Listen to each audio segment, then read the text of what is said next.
last time we spoke, you said you was high on Lamar Jackson in this offense, Anthony Richardson. Am I correct? Yes. And you said that Desmond Ridder is like from the 4 games he played is not him. Am I correct? Yes. So, if Anthony Richardson had those 4 games and he played exactly like Ridder, are you drafting the quarterback the very next year? No. And here's why. First off, that's all I needed right there. Here's why. No. Let me explain. That's all I needed. You said it all right there, bro. No, see, let me explain it, bro. That's all I needed. Cause look, if it's a guy you like, you have more leniency. Here we go. Here's the thing. Here's the difference. Here we go. If you draft Anthony Richardson, and first off, like I said in the chat, the more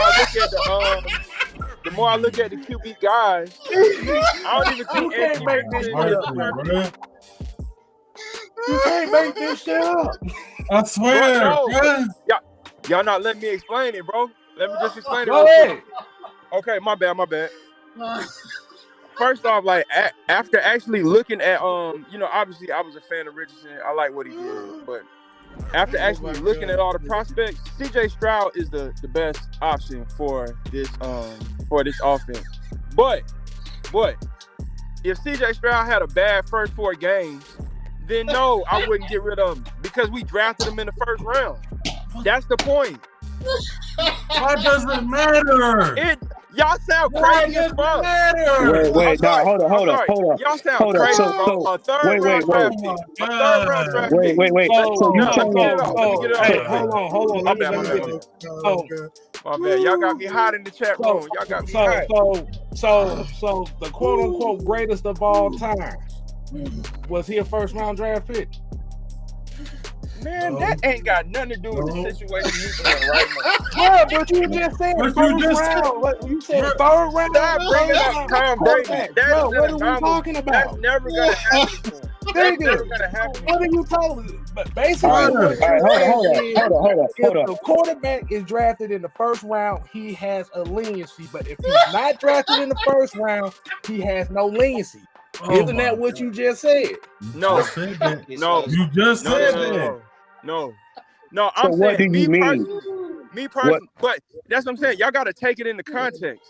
First off, the motherfucker couldn't beat out Marcus Mariota. How you figure that? Mariota was terrible all season, and he couldn't beat him out. How you figure that? He only played. Hold up. That's comparing apples to oranges. First of all, yes, it is. Hear me out. Hear me out. My bad. Go ahead. Hear me out. You're saying that Ridder couldn't beat out Marcus Mariota. Is that what you're saying? Yes. I just want to get okay. So, what do you have to go on other than Mariota playing 3/4 of the season versus his 1/4 or 4 games? What else is there to go off of? It's plenty. Numbers, film, you name it. He didn't do that. No. Because here's the deal. Here's the deal. You're basing this off of likes versus stats, facts, and eye test. I can give you instances right now. Y'all are basing it off projections. No. Ain't no projection. That's facts. You're basing off a projection too. No, what the hell do you think you doing? I can give you instances. Okay. So after that Carolina game, which was probably the worst QB performance we could argue some of us have ever seen. Really? The fact that Ridder didn't get in after that game, that don't say anything to y'all. That ain't got nothing to do. First of all, Arthur Smith's excuse was, he couldn't get down some play calling. Really? Okay, whose choice was that?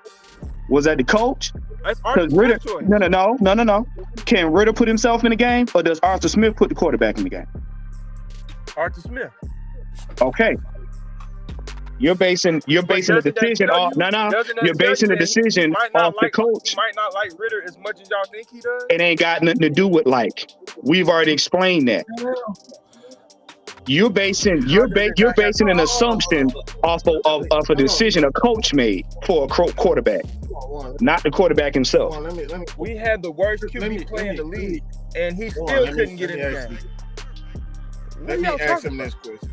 I got a question for you. It's I got a question for you.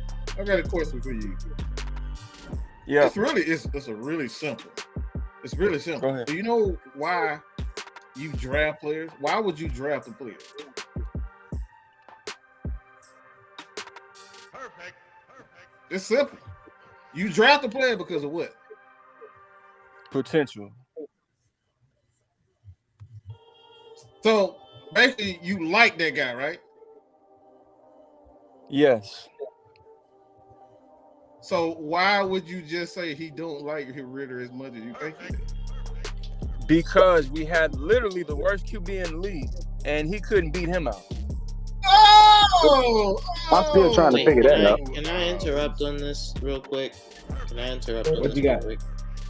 Okay, so you had mentioned the Carolina game. So I've talked about Marcus Mariota and Ridder like a lot of times here. That Carolina game, while yes, was a very not so great game by Mariota, it was a very bad game just in general. We couldn't stop the run. Our receivers were in. Our O-line was in. Like we weren't running as efficiently. We were using Kyle Pitts to block in like legit really good ends. And don't get me wrong, Kyle Pitts is not a bad blocker, but he's not like necessarily strong at the point of attack. So it's not a great matchup. Things just didn't go great all around. Like Chris Lindstrom was getting beat by Derek Brown. Drew Dalman was getting feasted on. Like it just wasn't a pretty game in general.